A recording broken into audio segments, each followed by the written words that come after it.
Hi friends, welcome back to my channel. இன்றைக்கி நம்ம பார்க்க போகிற வீடியோன்னு பார்த்தீங்கன்னா, தடைகளை தவிடு பொடியாக்கும் விநாயகர் வழிபாடு பற்றி தான் பார்க்க போகிறோம்.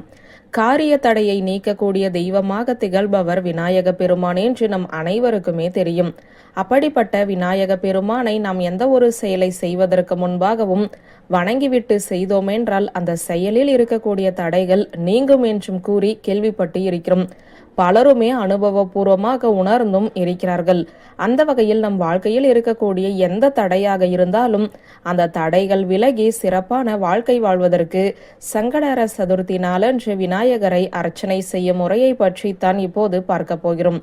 விநாயக பெருமானை அனுதினம் வழிபாடு செய்ய வேண்டும். அதிலும் குறிப்பாக விநாயக பெருமானுக்கு உகந்த சதுர்த்தி திதியில் வழிபாடு செய்யும் போது அந்த வழிபாட்டின் பலன் என்பது அதிகமாகவே இருக்கும். நமக்கு இருக்கக்கூடிய வளங்கள் மேலும் அதிகரிப்பதற்கு வளர்பிறை சதுர்த்தியிலும், நமக்கு இருக்கக்கூடிய கஷ்டங்கள் தேய்ந்து போவதற்கு தேய்பிறை சதுர்த்தியான சங்கடஹர சதுர்த்தி நாளிலும் விநாயக பெருமானை வழிபாடு செய்ய வேண்டும். பலருமே சங்கடஹர சதுர்த்தி நாளில் விநாயக பெருமானை நினைத்து விரதம் இருந்து வழிபாடு செய்யும் வழக்கத்தையுமே வைத்திருப்பார்கள். அப்படி வழிபாடு செய்வதில் விநாயகருக்கு அர்ச்சனை செய்வதும் குறிப்பிடத்தக்க ஒன்றாகவே திகழ்கிறது.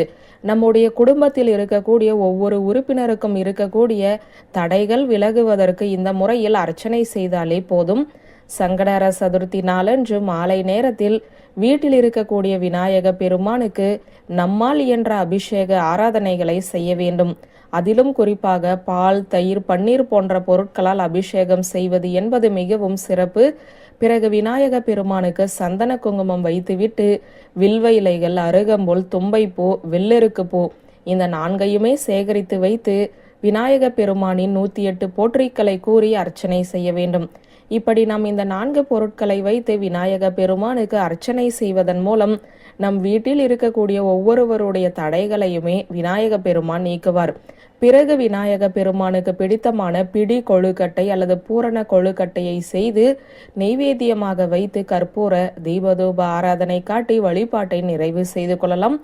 ஒருவேளை உங்களால் கொழுக்கட்டை செய்ய இயலாது எனும் பட்சத்தில் வெல்லத்தை மட்டுமாவது நெய்வேத்தியமாக வைத்து இந்த வழிபாட்டை நிறைவு செய்ய வேண்டும்.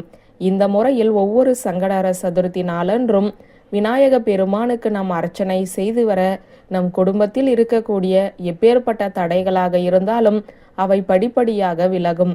தொட்ட காரியங்கள் அனைத்தும் வெற்றிகரமாக நடைபெறும்.